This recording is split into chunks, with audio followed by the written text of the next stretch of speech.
Hello friends, आज फिर से मेरे वीडियो में आपका स्वागत है। आज आपको बताने वाले हैं क्लास 11th का फिजिक्स का क्वेश्चन और आंसर बताएंगे और हिंदी रहेगा मीडियम। तो इसमें हम लोग देखेंगे क्वेश्चन के साथ साथ आपको आंसर भी बताएंगे। तो चलिए हम लोग स्टार्ट करते हैं। इसी तरह से chemistry, physics, math, economics, biology हो गया, कंप्यूटर साइंस हो गया, आईटी हो गया, मतलब जितना भी सब्जेक्ट हो सबका अपलोड किया जा रहा है, उसको आप जा करके देखें।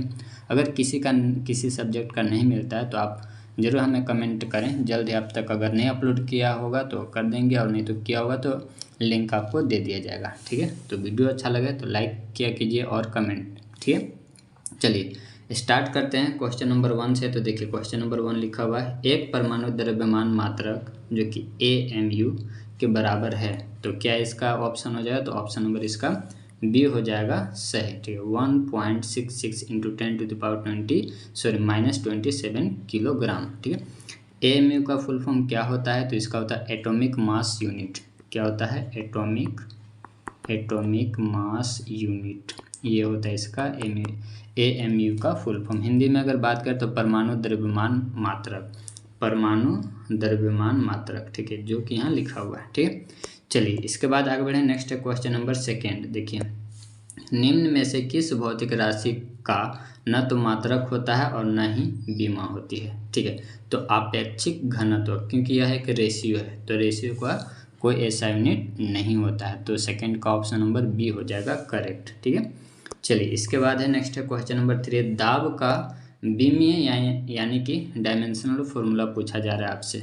ठीक है, तो क्वेश्चन नंबर 3 का जो करेक्ट आंसर हो जाएगा वो हो जाएगा ऑप्शन नंबर ए हो जाएगा करेक्ट। ठीक है, ऑप्शन नंबर ए हो जाएगा करेक्ट, क्योंकि दाब का जो फॉर्मूला होता है वो होता है बल बाई क्षेत्रफल। ठीक है, ये होता है दाब का फॉर्मूला। जो कि बल का डायमेंशन क्या होता है? तो MLT के पावर -2 होता है, और इसका क्या होता है क्षेत्र का? तो L²। तो ये वाला L और एक L कटेगा तो L बचेगा, L यही चल जाएगा तो हो जाएगा माइनस में। तो इसीलिए ऑप्शन नंबर ए हो जाएगा करेक्ट हो जाएगा। ठीक है, चलिए इसके बाद आगे बढ़े हैं। नेक्स्ट है क्वेश्चन नंबर 4।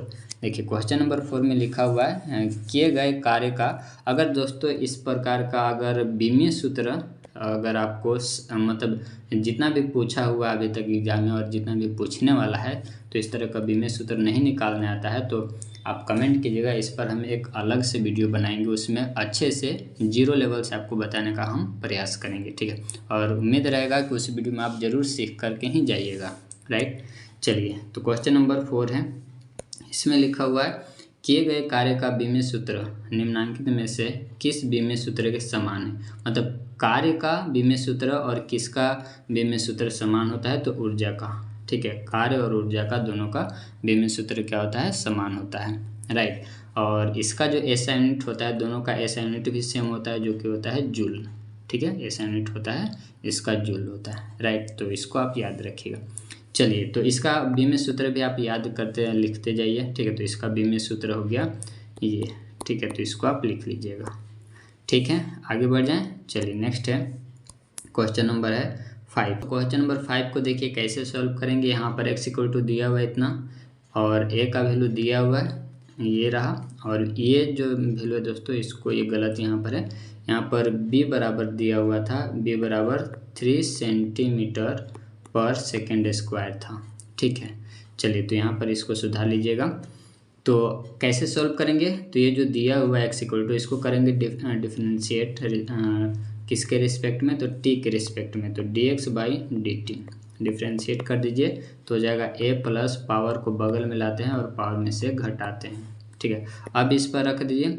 a का वैल्यू कितना है? 15 है, और 2, b का वैल्यू कितना है? 3, t का वैल्यू कितना है? इसका भी 3 है। अब इसको करें 3 4 9, 9 दूना 18, 18 और 15 जोड़ेंगे तो कितना हो जाएगा?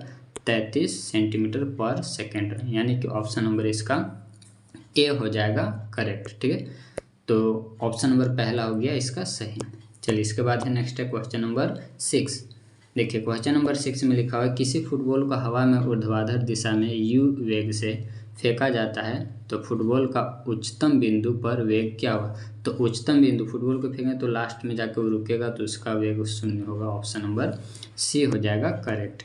इसके बाद है नेक्स्ट है क्वेश्चन नंबर 7 है। इसमें देखिए लिखा हुआ, एक वस्तु विराम अवस्था के पश्चात एक समान त्वरण a के साथ चलना प्रारंभ करती है।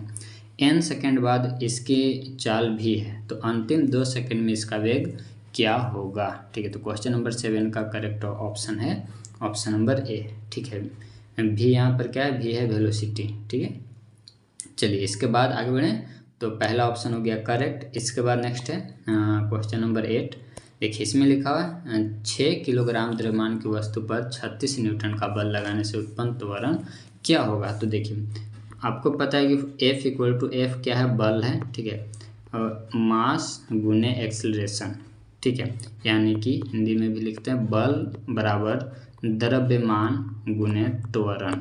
ठीक है, इसी पर रख दीजिए। बल कितना दिया हुआ है, 36 दिया हुआ है, और द्रव्यमान कितना दिया है, 6 दिया हुआ है, गुने ए तो आपको निकालना ही है। तो अब इसको सॉल्व कीजिए, कटेगा कितना बार में, 6 बार में, तो ए बराबर कितना आ गया 6। और त्वरण है तो त्वरण का ऐसा यूनिट क्या होता है, मीटर पर सेकेंड स्क्वायर। तो क्वेश्चन नंबर 8 का जो करेक्ट आंसर हो जाएगा ऑप्शन नंबर ए हो जाएगा करेक्ट। ठीक है, ठीक है, तो ऑप्शन नंबर इसका भी पहला हो गया सही। इसके बाद है क्वेश्चन नंबर 9 है। आपको रेखीय वेग और कोणीय वेग के बीच का संबंध बताना। कोणीय वेग यहाँ पर W ने ओमेगा लिखा हुआ है इस तरह से। ठीक है, W के जैसा लिखा जाता है, ओमेगा लिखा हुआ। तो क्वेश्चन नंबर 9 का जो करेक्ट आंसर हो जाएगा ऑप्शन नंबर इसका भी ए हो जाएगा correct. V equal to R omega. ठीक है, ऑप्शन नंबर पहला हो जाएगा करेक्ट।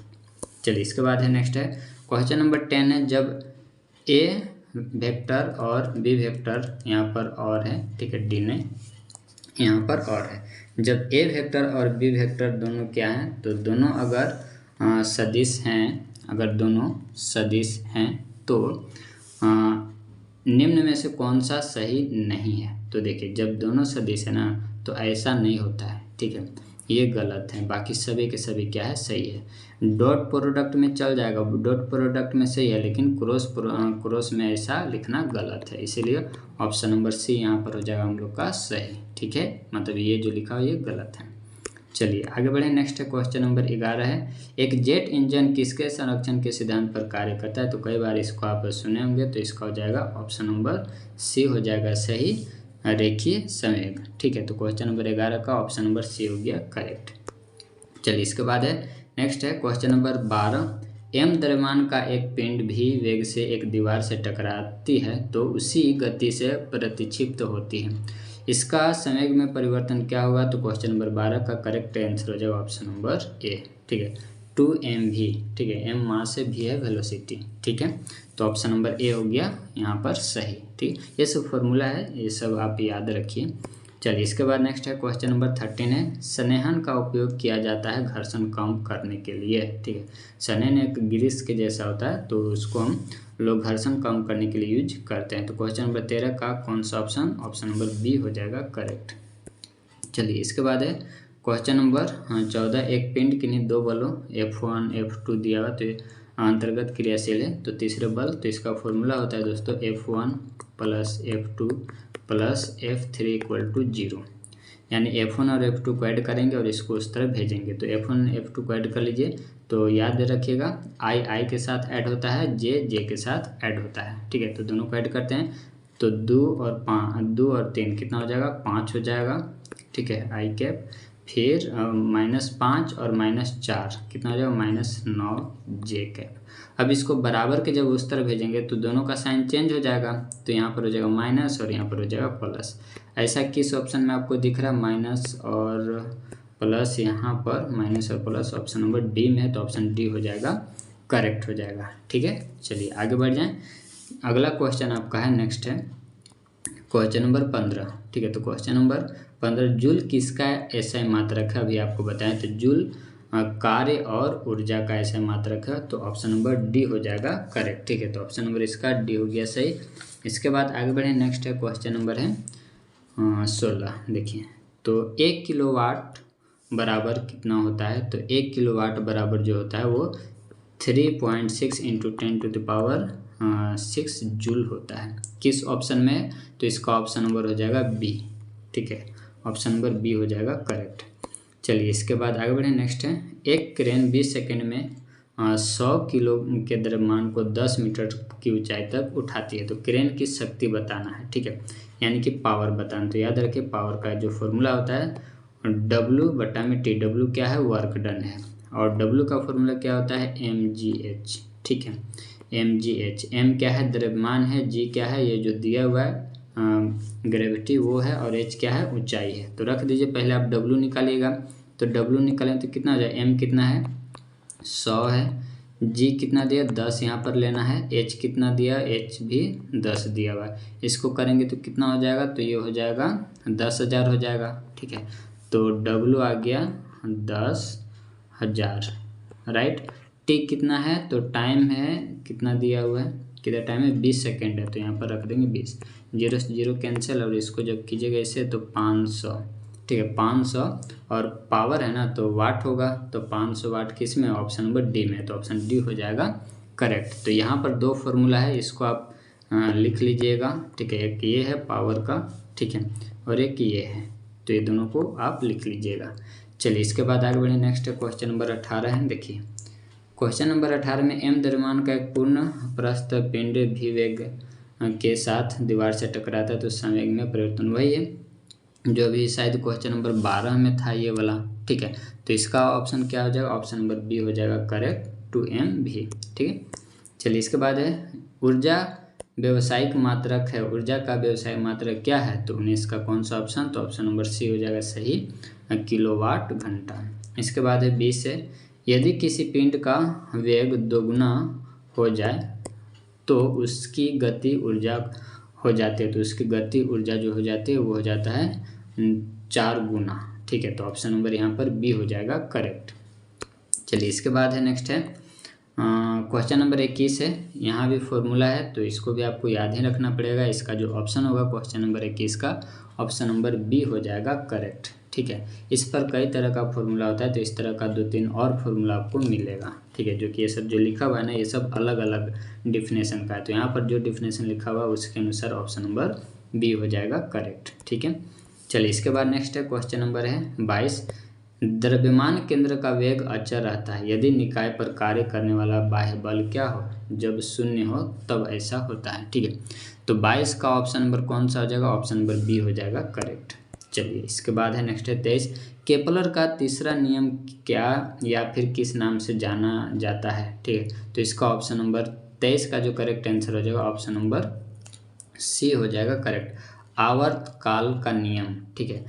पहला नियम इसका बताता है कक्षाओं का नियम, जो सूर्य को चारों चक्कर लगाते हैं उसका नियम, दूसरा उसके क्षेत्रफल का नियम बताता है, और तीसरा आवर्त का नियम बताता है, आवर्तकाल का नियम, ठीक है। तो याद रखिएगा। फिलहाल यहाँ पर जो ऑप्शन हो जाएगा ऑप्शन नंबर सी हो जाएगा करेक्ट। चलिए इसके बाद नेक्स्ट है 24 है, सार्वत्रिक गुरुत्व स्थिरांक जी का नाम या जी का मान, यहाँ पर नाम नहीं जी का मान पूछ रहा है, तो 24 का ऑप्शन कौन सा है, तो बी इसका हो जाएगा करेक्ट, ठीक है। यहाँ पर 11 है, ठीक है, -11, 6.67 × 10⁻⁻11 न्यूटन मीटर स्क्वायर पर kg स्क्वायर, ठीक है, ऑप्शन नंबर बी हो जाएगा करेक्ट। चलिए इसके बाद नेक्स्ट है क्वेश्चन नंबर है 25, यदि हम पृथ्वी की सतह से नीचे की ओर जाएं तो गुरुत्व त्वरण का मान यानी कि छोटा जी का मान क्या होगा, तो छोटा जी का मान घटता है, ठीक है, अगर पृथ्वी के अंदर जाएं तो घटेगा, ठीक है। चलिए इसके बाद आगे बढ़ें, नेक्स्ट जो क्वेश्चन है क्वेश्चन नंबर 26 है, नियम द्रव्यमान के दो वस्तुओं के बीच की दूरी दोगुनी कर दी जाए तो उनके बीच का आकर्षण बल क्या होगा, ठीक है। तो इसका जो करेक्ट आंसर हो जाएगा 1/4 हो जाएगा, ठीक है, 1/4 हो जाएगा, ठीक है। तो 26 का हो जाएगा डी करेक्ट यहाँ पर। इसके बाद नेक्स्ट है क्वेश्चन नंबर है 27, चंद्रमा की सतह पर जी का मान क्या होगा, तो पृथ्वी से कम होगा, ठीक है, पृथ्वी से क्या होगा, कम होगा। चंद्रमा पर जाने पर लोग देखते हैं कैसे उड़ते हैं, ठीक है, तो जी का मान पृथ्वी से कम हो जाएगा, ठीक है। तो 27 का कौन सा आंसर हो जाए, तो ऑप्शन नंबर बी हो जाएगा करेक्ट। चलिए इसके बाद नेक्स्ट है क्वेश्चन नंबर है 28, इसमें देखिए लिखा प्रस्थ सीमा के भीतर प्रति बल और विकृति के बीच का संबंध क्या है, तो जितना ज़्यादा मजबूत रहेगा उतनी उसकी क्षमता भी मजबूत रहेगी, तो ऑप्शन नंबर यहाँ पर बी हो जाएगा करेक्ट, ठीक है। चलिए इसको इंग्लिश में स्ट्रेस स्ट्रेन कहते हैं, ठीक है। चलिए इसके बाद आगे बढ़े, नेक्स्ट क्वेश्चन नंबर है 29, हुक के प्रत्यस्थ के नियम के अनुसार यदि प्रतिबल बढ़ता है तो प्रतिबल से विकृति का अनुपात क्या होगा? तो 29 का करेक्ट आंसर हो जाए ऑप्शन नंबर डी, कांस्टेंट रहता है, नियत रहता है। ठीक है, चलिए इसके बाद है नेक्स्ट है 30, किसी तार का त्रोदन प्रतिबल यानी कि ब्रेकिंग स्ट्रेस किस पर निर्भर करता है? तो तार की पदार्थ पर। ठीक है, मैटर ऑफ वायर, तो उस पर निर्भर करता है। तो ऑप्शन नंबर यहाँ पर सी हो जाएगा करेक्ट। इसके बाद है प्रत्यस्थता गुणांक का बीमीय सूत्र आपको बताना है, तो इसका यहाँ पर जो बीमीय सूत्र लिखा हुआ है बी हो जाएगा करेक्ट। ठीक है, ये बीमीय सूत्र सही है। चलिए इसके बाद आगे बढ़ जाएं, तो नेक्स्ट जो क्वेश्चन है वो हो जाएगा यहाँ पर ऑप्शन सी भी शायद सेम ही है। ठीक है, ऑप्शन सी सेम है तो इसमें कुछ मिस्टेक है, तो ऑप्शन नंबर बी हो जाएगा करेक्ट। ठीक है, इसमें एक ही जैसा लिखा गया है, राइट। चलिए इसके बाद आगे बढ़े, नेक्स्ट क्वेश्चन नंबर है 32, हुक का नियम क्या बताता है? जो ऑप्शन यहाँ पर दिए उसके अनुसार, तो 32 का करेक्ट आंसर हो जाएगा ऑप्शन नंबर ए हो जाएगा सही। प्रतिबल विकृति के अनुक्रमानुपाती होती है। ठीक है, चलिए इसके बाद 33 है, कौन सा उपकरण वायुमंडलीय दाब मापने के लिए प्रयुक्त किया जाता है? ठीक है, तो कौन सा? तो दाब मापी। ठीक है, ऑप्शन नंबर बी। 34 है, इसमें लिखा हुआ है एक व्यक्ति उस नाव में बैठा है जो किसी तालाब में तैर रही है। यदि वह व्यक्ति तालाब से कुछ जल पी लेता है तो तालाब के जल का स्तर क्या होगा? ठीक है, तो पी लेगा तो इसका मतलब थोड़े है कि जल स्तर कम हो जाएगा। ठीक है, थोड़े हाथी वगैरह है कि पी लिया या फिर और बड़ा जानवर, तो 34 का करेक्ट आंसर हो जाएगा कोई परिवर्तित नहीं होता है, ऑप्शन नंबर सी हो जाएगा करेक्ट। चलिए इसके बाद आगे बढ़े, नेक्स्ट है क्वेश्चन नंबर है 35, श्यान बल निर्भर नहीं करता है, किस पर वो निर्भर नहीं करता है? तो वेग पर निर्भर नहीं करता है, वेग से उसका सीधा कोई रिलेशन नहीं है। ठीक है, चलिए इसके बाद नेक्स्ट है 36, ताप बढ़ाने पर पृष्ठ तनाव क्या होता है? तो पृष्ठ तनाव घटता है, ताप टेम्परेचर बढ़ाएंगे तो सरफेस टेंशन उसका कम होता है। ठीक है, तो 36 का ऑप्शन कौन सा? बी हो जाएगा करेक्ट। इसके बाद नेक्स्ट है क्वेश्चन नंबर 37, बर्नौली का प्रमेय किस प्रकार के तरल पदार्थ पर सख्ती से लागू होता है? तो 37 का राइट ऑप्शन हो जाएगा डी हो जाएगा सही, इनमें से कोई नहीं, जो ऑप्शन दिए इनमें से कोई नहीं। इसका लागू होता है वो इसको लिख लीजिएगा, असंपीडनीय प्रवाह के लिए लागू होता है। ठीक है, असंपीडनीय प्रवाह।